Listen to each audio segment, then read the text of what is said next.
اقبال جرم 9 جون 1938 سے میں نے باقاعدہ ایک ڈائری لکھنے کی طرح ڈالی۔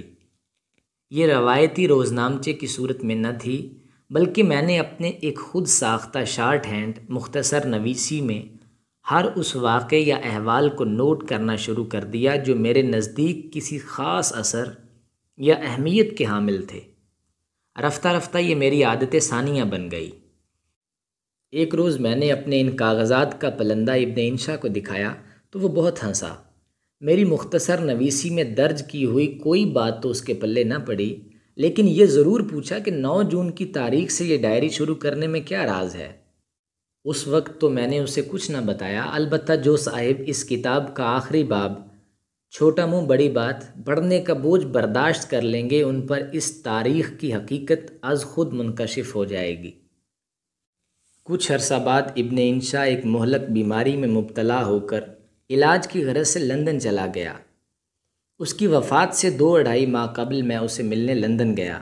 یہ ہماری آخری ملاقات تھی۔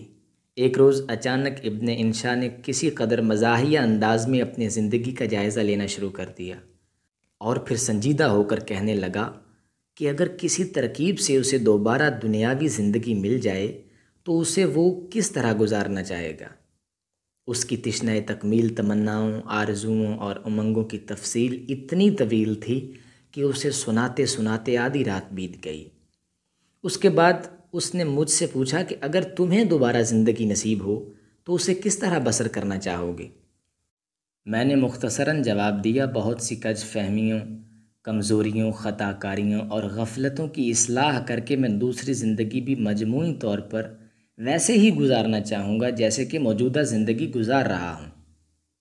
یہ سن کر ابن انشا چوکنا ہو گیا اور کاغذ پنسل ہاتھ میں لے کر سکول ماسٹر کی طرح حکم دیا، وجوہات بیان کرو تفصیل سے۔ میں خود احتسابی کی کدال سے اپنا اندر اور باہر کرید کرید کر بولتا رہا، اور ابن انشا SHO کی طرح FIR کے طور پر میرا بیان لکھتا رہا۔ اس کے ہاتھ کی لکھی ہوئی فہرست یہ تھی: دین کے بارے میں کبھی کسی شک و شبہ یا تذبذب میں گرفتار نہیں ہوا۔ دین کے متعلق میرا علم محدود اور عمل محدود تر ہے۔ اس کے باوجود اللہ تعالیٰ نے مجھے اسلام کی بعض جھلکیوں سے محروم نہیں رکھا۔ ایک دور افتادہ، پسماندہ اور سادہ ماحول سے نکل کر میں نے اپنے زمانے کی سب سے بڑی سول سروس کے مقابلے کے امتحان میں حصہ لیا، اور اللہ نے مجھے کامیابی عطا فرمائی۔ سروس کے دوران میں نے کبھی اپنی پوسٹنگ یا ٹرانسفر کے لیے کسی قسم کی سفارش، کوشش یا خوشامد سے کام نہیں لیا۔ اس کے باوجود مجھے اچھے سے اچھا عہدہ نصیب ہوتا رہا۔ ملازمت کے دوران میں نے دانستہ طور پر کسی کو نقصان نہیں پہنچایا۔ اپنی جائز تنخواہ کے علاوہ میں نے کبھی کسی حکومت سے مالی یا زرعی اراضی یا پلاٹ وغیرہ کی شکل میں کوئی فائدہ نہیں اٹھایا۔ ایک بار سربراہ مملکت نے مجھے 8 مربع زمین کا انعام دینے کی پیشکش کی۔ جب میں نے اسے قبول نہ کیا تو انہوں نے ناراضگی سے اس کی وجہ پوچھی۔ میں نے انہیں یقین دلایا کہ انسان کو انجام کار 2-2.5 گز زمین کی ضرورت ہوتی ہے، اور وہ ہر کس و ناقص کو کہیں نہ کہیں مل ہی جاتی ہے۔ ملازمت کے دوران میں نے اپنا کام ایمانداری اور بے خوفی سے کیا۔ اس کی پاداش میں 4 بار استعفیٰ دینے کی نوبت آئی۔ چوتھی بار بعد از خرابی بسیار منظور تو ہو گیا، لیکن میری پینشن اور پراویڈنٹ فنڈ غالباً سزا کے طور پر 3 برس تک رکے رہے۔ مجھے یہ تسلی ہے کہ مرزا اسد اللہ خان غالب جیسی عظیم ہستی کے ساتھ میری بس یہی ایک قدر مشترک ہے کہ دونوں کو اپنی اپنی پینشن کے حصول میں یکساں مشکلات کا سامنا کرنا پڑا۔ وہ 3 برس خاصی تنگ دستی کا زمانہ تھا، لیکن خدا کا شکر ہے کہ کسی انسان کے سامنے دستے سوال دراز کرنے کی نوبت نہ آئی۔ میں خود کسی کا دشمن نہیں ہوں اور نہ کسی کو اپنا دشمن ہی سمجھتا ہوں۔ پہلی بات تو یقینی ہے، دوسری تخمینی۔ دوسروں کے دل کا احوال تو فقط اللہ ہی جانتا ہے۔ انسان کے درمیان باہمی تعلقات میں وقتاً فوقتاً رنجشیں، کدورتیں، نفرتیں اور تنازع پیدا ہونا ایک فطری عمل ہے۔ میں ان کمزوریوں سے ہرگز مبرہ نہیں، لیکن میں نے رنجشوں، کدورتوں اور تنازعوں کو ہمیشہ عارضی اور دوستیوں اور محبتوں کو ہمیشہ دائمی سمجھا ہے۔ میں اس بات پر یقین رکھتا ہوں کہ کسی کی پیٹھ پیچھے وہی بات کہی جائے جو اس کے منہ پر دہرائی جا سکے۔ اس اصول کو پوری طرح نبھا تو نہیں سکا، لیکن کسی حد تک اس پر عمل کرنے کی توفیق نصیب ہوتی رہی ہے۔ میں نے اپنے خلاف تنقید یا الزام تراشی کو برداشت کرنا سیکھا ہے، اور اس کے جواب میں تضحیک یا تردید کرنے سے گریز کیا ہے۔ البتہ بجا یا بے جا تعریف سن کر دل خوش ہو جایا کرتا تھا۔ رفتہ رفتہ اس کمزوری پر قابو پانے کی کوشش جاری رکھی۔ اللہ کا شکر ہے کہ اب بندے کے لیے مدح و ذم دونوں یکساں ہیں۔ کبھی مایوس یا بور نہیں ہوا۔ تنہائی کے احساس نے مجھے کبھی نہیں ستایا۔ میں اکیلے میں زیادہ خوش رہتا ہوں۔ خوش فہمی سے مجھے ایسے دوستوں کی رفاقت نصیب ہوئی جن کا اپنا اپنا رنگ اور اپنی اپنی شخصیت ہے۔ مثلاً ابن انشا، ممتاز مفتی، بانو قدسیہ، واصف علی واصف، جمیل الدین عالی، ریاض انور، اسار رائی، مسعود کھدرپوش، ابن الحسن برنی، اعجاز بٹالوی، ایوب بخش اوان وغیرہ۔ یہ سب اپنے اپنے میدان کے منفرد شہسوار ہیں۔ باہمی محبت، خلوص، احترام اور اعتماد کے علاوہ ہمارے درمیان اور کوئی خاص قدر مشترک یا مقصدیت نہیں۔ اس کے باوجود ہر زمانے میں ہمارے تعلقات میں نہ کوئی کجی آئی ہے اور نہ کوئی کمی پیدا ہوئی ہے۔ خاص طور پر ممتاز مفتی انتہائی ذکی الحس، ضدی، بے باک اور شدت اور حدت پسند تخلیقار ہیں۔ کسی وجہ سے میری کوئی حرکت انہیں پسند آ گئی اور انہوں نے بیٹھے بٹھائے ایسی عقیدت کا رخ پال لیا کہ میرے چہرے پر مشک کافور سے مہکتی ہوئی حنائی داڑھی چسپاں کر کے میرے سر پر دستار فضیلت باندھی اور سبز پوشوں کا پر اسرار جامہ پہنا کر سدا بہار تحریروں کے دوش پر مجھے ایسی مسند پر لا بٹھایا اس کا میں اہل نہ تھا، نہ خواہش مند۔ اس عمل سے ان کو تو کوئی فائدہ نہ پہنچا، البتہ میرے لیے وہ ایک طرح کے مرشد کا کام دے گئے۔ ان کی وجہ سے میں صراط مستقیم پر ثابت قدم رہنے پر اور بھی زیادہ مستعد ہو گیا، تاکہ ممتاز مفتی کی عقیدت کے آبگینوں کو ٹھیس نہ لگے۔ بظاہر میرا نفس تو بہت پھولا، لیکن اندر ہی اندر ارک ندامت میں غوطے کھاتا رہا، کیونکہ من آنم کہ من دانم۔ میں نے دنیا بھر کے درجنوں سربراہان مملکت، وزرائے اعظم اور بادشاہوں کو کئی مرتبہ کافی قریب سے دیکھا ہے، اور نہ کسی سے مجھے اس عظمت کا نشان ہی نظر آیا جو جھنگ شہر میں شہید روڈ کے فٹ پاتھ پر پھٹے پرانے جوتے گاڑنے والے موچی میں دکھائی دیا تھا۔ اس شخص کا احوال اس کتاب میں ڈپٹی کمشنر کی ڈائری کے باب میں درج ہے۔ اس طرح کی زندگی گزارنے کے علاوہ مجھے اور کیا چاہیے؟ اب تو بس یہی جی چاہتا ہے، ہر تمنا دل سے رخصت ہو گئی، اب تو آ جا، اب تو آ جا، اب تو خلوت ہو گئی۔ ابن انشا نے اپنے ہاتھ سے لکھی ہوئی یہ فہرست میرے حوالے کی اور وصیت کی، اپنی ڈائری کی خفیہ نویسی کو بے نقاب کرو اور دل جمعی سے ایک کتاب لکھو۔ میں تو اسے پڑھنے کے لیے زندہ نہ رہوں گا، لیکن میری روح خوش ہوگی۔ حامی تو میں نے بھر لی، لیکن جب قلم اٹھایا تو ایک شدید الجھن میں گرفتار ہو گیا۔ مجھے احساس تھا کہ میں نے زندگی بھر کوئی ایسا تیر نہیں مارا جس پر شوخیاں بگاڑ کر اور اپنے منہ میاں مٹھو بن کر ادب کے میدان میں ایک برخود غلط تیسمار خاں بننے کی کوشش کروں۔ کیا لکھوں، کیسے لکھوں، اس شش و پنج میں کئی برس گزر گئے۔ رفتہ رفتہ میرے دماغ کی تاریک سرنگ میں روشنی کے کچھ آثار نمودار ہونا شروع ہوئے، اور فیصلہ کیا کہ جن واقعات، مشاہدات اور تجربات نے مجھے متاثر کیا ہے ان کی روید ادب کم و کاست بیان کر دوں۔ اس کے علاوہ یہ امر بھی مد نظر رہا کہ بعض غلط فہمیوں اور مفروضوں کی بنا پر میرے ماتھے پر کچھ ایسے کلنک کے ٹکے لگ چکے ہیں جن کا حقیقت سے دور کا بھی واسطہ نہیں۔ مثلاً میرے محترم اور مہربان بزرگ حفیظ جالندری نے کسی شاعرانہ موڈ میں یہ کہہ دیا، جب کہیں انقلاب ہوتا ہے قدرت اللہ شہاب ہوتا ہے۔ اس شعر کا بہت چرچا ہوا اور یہ تاثر دے گیا کہ وطن عزیز میں انقلاب کی آڑ میں جتنی غیر جمہوری کارروائیاں ہوتی ہیں ان سب میں میرا کچھ نہ کچھ ہاتھ تھا۔ حقیقت یہ ہے کہ 24 اکتوبر 1954 کو جب گورنر جنرل غلام محمد نے سب سے پہلے اسمبلیاں توڑ کر آمریت کا ڈول ڈالا، اس وقت میں پنجاب کی صوبائی حکومت کے ماہت لاہور میں ڈائریکٹر آف انڈسٹریز کے طور پر متعین تھا۔ اس واقعے کے 7-8 روز بعد مجھے اچانک گورنر جنرل کا سیکٹری مقرر کر دیا گیا۔ اس کی وجہ مجھے اب تک معلوم نہیں۔ اس وقت تک غلام محمد سے میری نہ کوئی ذاتی شناسائی تھی نہ کوئی ربط تھا۔ اکتوبر 1958 میں جب اسکندر مرزا اور commander in chief Ayub Khan کا مارشل لا نافذ ہوا، اس وقت 20 ستمبر سے میں جناح ہسپتال کراچی میں عارضۂ قلب کے علاج کے لیے داخل تھا۔ اکتوبر کے شروع میں ہسپتال سے گھر آیا۔ ڈاکٹروں کا حکم تھا کہ مزید 2 ہفتے دفتر نہ جاؤں اور گھر پر ہی مکمل آرام کروں۔ مارشل لا لگنے کی خبر مجھے پہلی بار کرنل مجید ملک نے رات کے 12 بجے گھر پر ٹیلی فون کر کے سنائی۔ وہ ان دنوں مرکز میں پرنسپل انفارمیشن آفیسر تھے۔ دوسرے مارشل لا کی سازش جنرل محمد یحییٰ اور ان کے ایک مخصوص ٹولے تک محدود تھی۔ پورے 10 روز میں اسلام آباد کے مرکزی سیکٹریٹ میں بیکار بیٹھا مکھیاں مارتا رہا۔ چند دنوں بعد اس دھاندلی پر ہلکا سا احتجاج کر کے میں بیوی بچے سمیت بیرون ملک چلا گیا اور ملازمت سے استعفیٰ دے دیا۔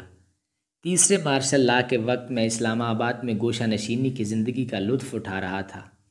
اقتدار میں آنے کے 35 روز بعد مجھے اچانک جنرل محمد ضیاء کی حکومت میں حاضر ہونے کا حکم ملا۔ رمضان شریف کے دن تھے۔ تراویح کے بعد رات کے تقریباً 11 بجے آرمی ہاؤس پہنچا۔ اس وقت جنرل صاحب اپنے ڈرائنگ روم میں مولانا ظفر الحق انصاری کے ساتھ مصروف گفتگو تھے۔ اس سے فارغ ہو کر وہ میری طرف متوجہ ہوئے۔ جنرل صاحب بڑی شفقت سے پیش آئے اور فرمایا، ملک کے اس نازک مرحلے میں ہمیں تجربہ کار کارکنوں کی ضرورت ہے۔ میری خواہش ہے کہ تم کل سے وزارت تعلیم کا کام سنبھالو۔ یہ سن کر میرے پاؤں تلے سے زمین نکل گئی۔ میں نے معذرت کرتے ہوئے عرض کیا، جناب اب مجھ میں کام کرنے کی سکت باقی نہیں رہی۔ کچھ تو ضعیف العمری کا تقاضا ہے، کچھ ریٹائرڈ زندگی نے آرام پسندی کی عادت بڑھا دی ہے۔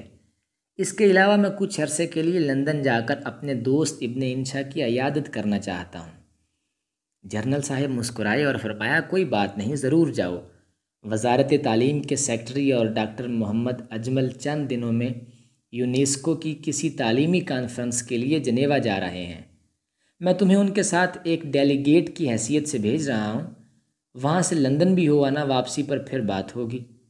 میں نے اس وقفہ کو غنیمت سمجھا اور ڈاکٹر اجمل کے ساتھ پہلے جنیوا اور پھر لندن چلا گیا۔ میں اس خوش فہمی میں مبتلا تھا کہ وزارت تعلیم میں کام کرنے کی بات آئی گئی ہوگی، لیکن میرے کئی عزیزوں اور دوستوں نے جو فوج میں ملازم تھے مطلع کیا کہ GHQ کے افسروں کی ایک میٹنگ سے خطاب کرتے ہوئے جنرل ضیاء الحق نے میرا نام لے کر بتایا کہ انہوں نے شعبہ تعلیم کے لیے مجھے منتخب کر رکھا ہے۔ اس کے علاوہ کویت سے میرے ایک دیرینہ دوست کا مبارکباد کا خط آیا کہ مشرق وسطیٰ کے دورے پر کسی مقام پر پاکستانیوں کی ایک مجمع میں تقریر کرتے ہوئے جنرل صاحب نے پھر یہی بات دہرائی۔ مجھے تشویش تو ضرور لاحق ہوئی، لیکن میں خاموشی سے کان لپیٹ کر اسلام آباد میں بیٹھا رہا۔ دوران چیف مارشل لا ایڈمنسٹریٹر اور صدر مملکت جنرل محمد ضیاء الحق کو اپنی مرضی کے دوسرے نورتن مل گئے تھے۔ میں ان کا تہہ دل سے شکر گزار ہوں کہ انہوں نے نہ تو اس موضوع پر کوئی بات چھیڑی اور نہ کسی قسم کی ناراضگی کا ہی اظہار کیا۔ اگر خدا نخواستہ میں لالچ میں آ کر یہ پیشکش قبول کر لیتا تو مجھے یقین ہے کہ 90 روز کے مارشل لا کو 8.5 سال تک طول دینے کا سہرا بھی اسی خاکسار کے سر باندھا جاتا۔ صدر ایوب کے زمانے میں جب انہوں نے جگہ جگہ عام جلسوں میں سوال و جواب کا سلسلہ شروع کیا تو میرے دوست سید محمد جعفری نے اپنے مخصوص اور منفرد رنگ میں یہ بھپتی اڑائی، یہ سوال و جواب کیا کہنا، صدر عالی جناب کیا کہنا، کیا سکھایا ہے، کیا پڑھایا ہے، قدرت اللہ شہاب کیا کہنا۔ سید محمد جعفری بڑے بلند پایا اور ہر دل عزیز شاعر تھے۔ ان کے نام کی وجہ سے یہ اشعار بہت سے حلقوں میں زبان زد خاص و عام ہو گئے۔ اس شہرت نے یہ ظلم ڈھایا کہ ہر کوئی سمجھنے لگا کہ صدر ایوب میرے اشارے پر ناچتے ہیں اور ان کا ہر فیصلہ میرے مشوروں کا مرہون منت ہے۔ چنانچہ جب رائٹر گلڈز قائم ہوا تو کچھ نے یہی سمجھا کہ میں نے ترپ چال چل کر ادیبوں اور دانشوروں کے تمام انڈے صدر ایوب کی جھولی میں ڈال دیے ہیں۔ سرکاری درباری حلقوں کو ضد تھی کہ صدر ایوب کے اعتماد کا فائدہ اٹھا کر یہ ادارہ سرخوں کی کمی گاہ کے طور پر استعمال ہو رہا ہے۔ جب پاکستان ٹائمز اور امروز اور لیل و نہار پر حکومت نے زبردستی اپنا فیصلہ جمایا، اسے بھی میرے ذہن رسا کا نتیجہ قرار دیا گیا۔ 1963 کے بدنام زمانہ پریس اینڈ پبلیکیشنز آرڈیننس کا نفاذ بھی میرے ہی کھاتے میں ڈالا گیا۔ اعلیٰ حاصل قیاس، مجھے توقع تھی کہ صحافی برادری جو بڑے بڑے سکوپ لے اڑنے میں مہارت رکھتی ہے، اس میں کوئی صاحب دل میرے سر تھونپے ہوئے الزامات کی تحقیق اور تفتیش کرنے کی زحمت بھی اٹھائے گا۔ یہ امید نقش برآب ثابت ہوئی۔ الٹا بھیڑ چال کی صورت میں بہت سے حضرات بلا چون و چران یہی الزامات دہراتے رہے۔ اس صورتحال کے پیش نظر یہ کتاب لکھنے کا ارادہ اور بھی پختہ ہو گیا۔ اس کا مقصد اپنی بریت اور معصومیت کا ڈھول پیٹ کر نمبر بڑھانا نہیں، فقط حقائق کے ریکارڈ کو صاف کرنا مقصود ہے۔ اس کتاب میں واقعات سب صحیح ہیں، لیکن اسلوب بیان میرا ہے۔ جہاں کہیں میں نے کوئی نتائج اخذ کیے ہیں یا کوئی رائے دی ہے، ان کا ذمہ دار بھی میں ہی ہوں۔ ان سے بعض کو اتفاق ہو سکتا ہے، بعض کو اختلاف۔ دونوں صورتیں میرے لیے برابر ہیں۔ اپنی کج فہمیوں یا خام خیالیوں کی اصلاح کرنے میں میری انا کوئی رکاوٹ نہ بنے گی، بلکہ خوش دلی سے اظہار تشکر میں میرا ہاتھ بٹائے گی۔ کچھ صاحبان کو گلہ ہے کہ جو واقعات چٹخارے لے لے کر اب میں سنا رہا ہوں، اس وقت کیوں خاموش رہا جب یہ سب کچھ وقوع پذیر ہو رہا تھا۔ میں ایک مثالی بیوروکریٹ تو نہیں، لیکن قدرے اچھا بیوروکریٹ ضرور رہا ہوں۔ اچھا بیوروکریٹ بننے کے لیے چند اصولی شرائط لازمی ہیں۔ ایک تو یہ کہ جب کسی معاملے میں اس کا مشورہ طلب کیا جائے تو اس پر اپنی بے لاگ رائے کا بے خوفی سے اظہار کرے۔ اگر اس کی رائے کے مطابق فیصلہ ہو گیا تو فبہا، بصورت دیگر اس کی رائے یا مرضی کے خلاف فیصلہ ہوا تو ایک اچھے بیوروکریٹ کے سامنے صرف دو ہی راستے ہوتے ہیں۔ ایک یہ کہ فیصلہ اس کی خواہش کے مطابق ہو یا مخالف۔ اس کا فرض ہے کہ وہ سر تسلیم خم کر کے اس پر دیانت داری سے عمل درآمد کرے، بصورت دیگر استعفیٰ دینے پر ہمت چست کرے اور ملازمت چھوڑ کر جو جی چاہے کہے سنے۔ اپنی سروس کے دوران میں ان دونوں راستوں پر چلا ہوں، پہلے پر زیادہ، دوسرے پر کم۔ میرے کمزور ضمیر نے مجھے فقط 4 بار استعفیٰ پیش کرنے پر آمادہ کیا۔ چوتھی بار جب میرا استعفیٰ منظور ہوا، اس وقت میری ملازمت کے 7-8 برس باقی تھے۔ میں اسے اپنا کمال تو نہیں سمجھتا جس پر اتراتا پھروں، لیکن مطمئن ضرور ہوں۔ ریٹائرمنٹ کے بعد ہر سرکاری ملازم کو حق حاصل ہے کہ وطن کے دفاع اور سالمیت کے اسٹیٹ سیکرٹس، امور ریاست کے راز فاش کیے بغیر وہ اپنے مشاہدات اور تجربات کو آزادی کے ساتھ بیان کرے۔ میں نے اسی موقف کو اپنا کر یہ کتاب لکھی ہے۔ دنیا بھر میں بھی یہی چلن رائج ہے۔ اس میں کئی اہم واقعات تشنہ اظہار رہ گئے ہیں، مثلاً بنگلہ دیش کے قیام کا پس منظر، عوامل اور عواقب، یا ذوالفقار علی بھٹو کے 5 سالہ دور حکومت اور جنرل ضیاء کے 8.5 برس کا مارشل لا۔ یہ موضوعات اتنے اہم اور دور رس ہیں کہ ان میں سے ہر ایک پر پوری کتاب لکھی جا سکتی ہے۔ ان ادوار میں میرے پاس ایسا کوئی ذریعہ نہ تھا کہ کسی حکمران یا حکومت کے بارے میں اندرون خانہ کی باتیں معلوم کر سکوں۔ اگرچہ میں نے حمود الرحمن کمیشن رپورٹ پڑھی ہوئی ہے، لیکن کسی وجہ سے حکومت نے آج تک اسے ایک انتہائی خفیہ راز کے طور پر چھپا رکھا ہے۔ اس رپورٹ کی روشنی میں کوئی بات لکھنا ایک سول سرونٹ کے ضابطۂ کردار کے منافی ہوگا۔ میں نے زندگی بھر کبھی اس ضابطے کی خلاف ورزی نہیں کی۔ ان موضوعات پر میں نے قلم اٹھانے سے گریز کیا ہے۔ میں امید رکھتا ہوں کہ کسی وقت کوئی اہل دل ان ادوار کے احوال کو قلم بند کرنے کا حق ضرور پورا کرے گا۔ اس کتاب کا مقصد کسی فرد کی جان بوجھ کر کردار کشی، بت شکنی یا بت تراشی کرنا نہیں ہے۔ جو لوگ تاریخ کا حصہ بن جاتے ہیں، ان کی ذات انفرادی نہیں رہتی بلکہ اپنی طرز کا ایک ادارہ بن جاتی ہے۔ تاریخ کی سرچ لائٹ نہایت تیز اور بے رحم ہوتی ہے۔ اس کی شعاؤں کی روشنی میں ہر شخص اور ادارے کے حقیقی خد و خال سامنے آتے ہیں۔ ان خد و خال کی لطافت یا کثافت کا ذمہ دار مصنف ہے، نہ کہ اس کی تصنیف۔ یہ تو محض ان افراد کے ذاتی، صفاتی، ظاہری یا باطنی کردار کا عکس ہے جو اپنے اپنے زمانے میں زندگی کے سٹیج پر اچھا یا برا پارٹ ادا کر کے زندہ ہیں یا مر چکے ہیں۔ دونوں صورتوں میں کسی معذرت کا طلبگار نہیں۔ میں نے حقائق کو انتہائی احتیاط سے ممکنہ حد تک اسی رنگ میں پیش کرنے کی کوشش کی ہے جس رنگ میں مجھے وہ نظر آئے۔ ہر طرح کی احتیاط کے باوجود انسان خطا کا پتلا ہے، اس کی بصارت اور بصیرت دونوں دھندلا سکتے ہیں۔ اس لیے میں اپنی پارسائی یا معصومیت کا دعویٰ کرنے سے بھی معذور ہوں، اور اللہ تعالیٰ کی شان توابی، ستاری، غفاری اور بے نیازی کا سہارا لے کر ان تمام جرائم کا اقرار کرتا ہوں جن کا مجھے علم ہے اور جن کا مجھے علم نہیں۔ محترمہ عادا جعفری نے اسلام آباد میں ایک گھریلو قسم کی ادبی تنظیم سلسلہ کے نام سے قائم کر رکھی تھی۔